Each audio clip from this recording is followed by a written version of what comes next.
Hey guys, how's it going? We're here to talk to you about the new Bowtech Reckoning and its design and how it's a lot functionally different than a lot of other bows. This is her right here. Set her up, tuned her, seems to be shooting really good. Just want to go over some basic fundamentals. Riser design, in my opinion, is all about riser geometry, or how much reflex and deflex design a riser has. What that means is the distance that the handle is placed behind the pivot point in a bow is how much reflex or deflex a riser has. Almost every bow you're going to see has reflex in it, which is the handles behind that line. And how you measure that is just take a straight edge and go up to where the limb and the limb pocket actually meet and set it up there, and then do the same thing below. This is the line the bow actually wants to pivot on. So you can take all the axle to axle brace height measurements out of the equation and tell how forgiving or unforgiving your bow is going to be for the most part by this measurement. And you'll see this handle is actually in front of that line. This is one of the only bows you're going to find that actually has that handle in front of the line. They're almost all behind the line. Yet this is still a 35 axle to axle bow. It's still feasibly something you could hunt with, and puts out an IBO speed of about 335, and it's really close to that in our actual test. So this bow will drive tacks downrange. To give you an example, this is more of a conventional riser design. You'll see a lot of bows in the industry that risers look kind of like this. Not exactly like this, but you look at the shape of it and it'll be really similar. This is a Bowtech Carbon Icon, just to show you another Bowtech bow that has a lot of reflex in it. So once again, you go down to the pivot point and draw a line across it, and if you can come back and look at that angle, the amount of reflex in that bow, I'm going to try to do this freehand, so forgive me if it's off a little bit because it's kind of moving around on me. She got 3.5, 3 3/4, something like that. So that's how much reflex is in that riser. And all that means is when your hand gets on the grip a little differently or has a different roll or pitch to it, which everybody does every time they fire the bow. There's small differences, but they're amplified the more reflex you have. So if that handle's 3 inches behind that line, when you add, say 1 degree of left pressure in your hand, you're going to amplify the movement.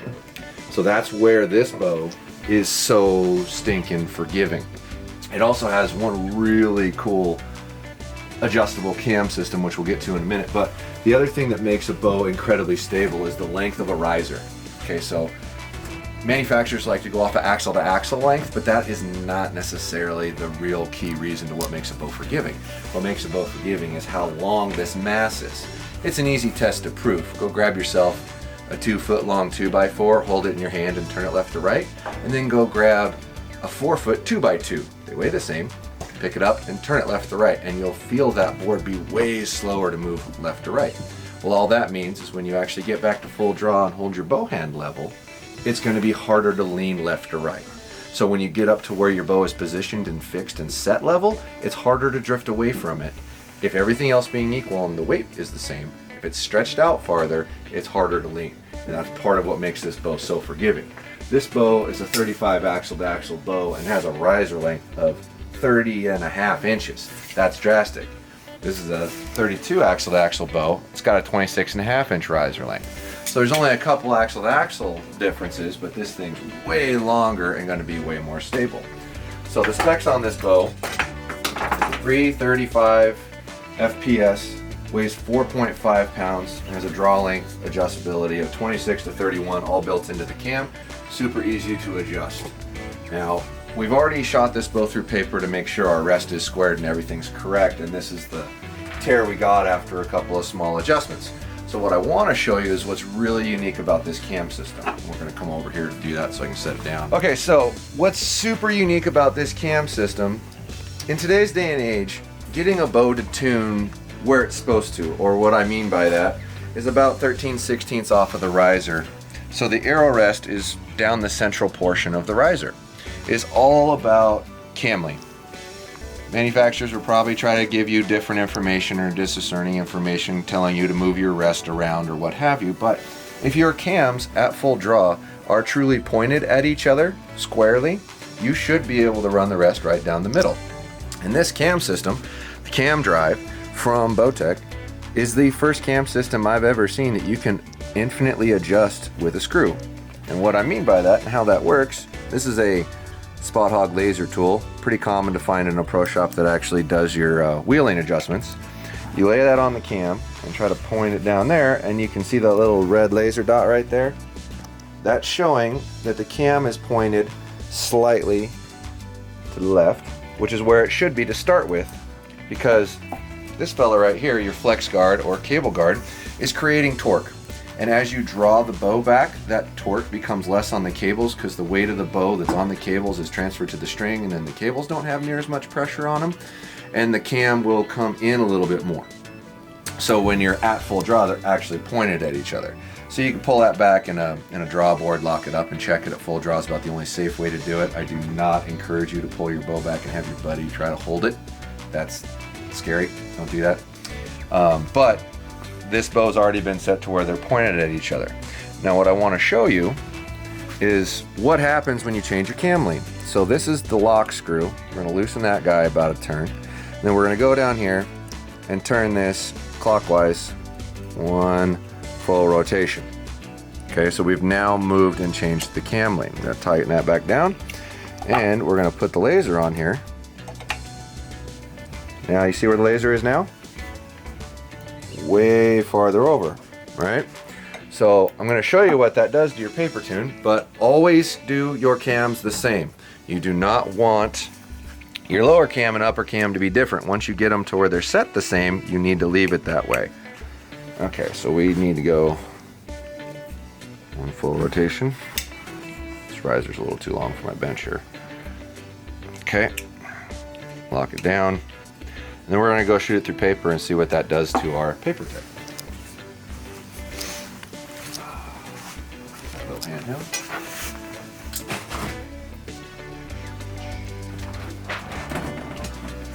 So this exact bow, before we adjusted those cam lean adjustments, tear looked just like that, to give you a comparable. I haven't touched anything else. I haven't adjusted a string or a cable. I haven't moved it or rest. I haven't done anything. And let's see what it looks like now. And I can visually look at those cams and see that they're cocked worse. Now you got a 1-inch point left paper tear. Didn't touch the rest, didn't touch a timing adjustment, didn't change anything other than wheel lean.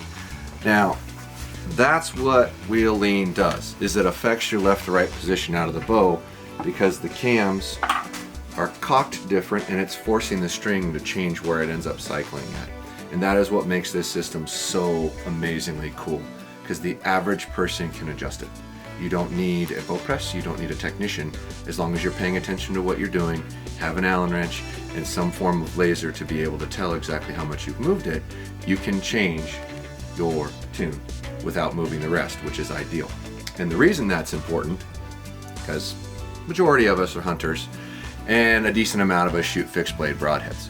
We would like our broadheads and our field points to hit in the same spot, I would assume. Most people do. That is possible and achievable if you have the right spine arrow and your cam system is square down the center. If it's not square down the center, you'll still run into variance downrange. You might not see it at 20 yards, but you'll see it at 50 or 60 yards. They'll start to separate quite a bit. If you had a slight left to right variance in your broadhead and field point and had the ability to adjust your cam lean by minute amounts, you can actually change those impacts touching nothing else on your bow but adjusting that. And that is what makes this system the most superior cam adjustment system I've ever seen. And I really hope that this expands to the other bows in their line next year, which I would be really surprised if it doesn't. So that's the Reckoning, guys.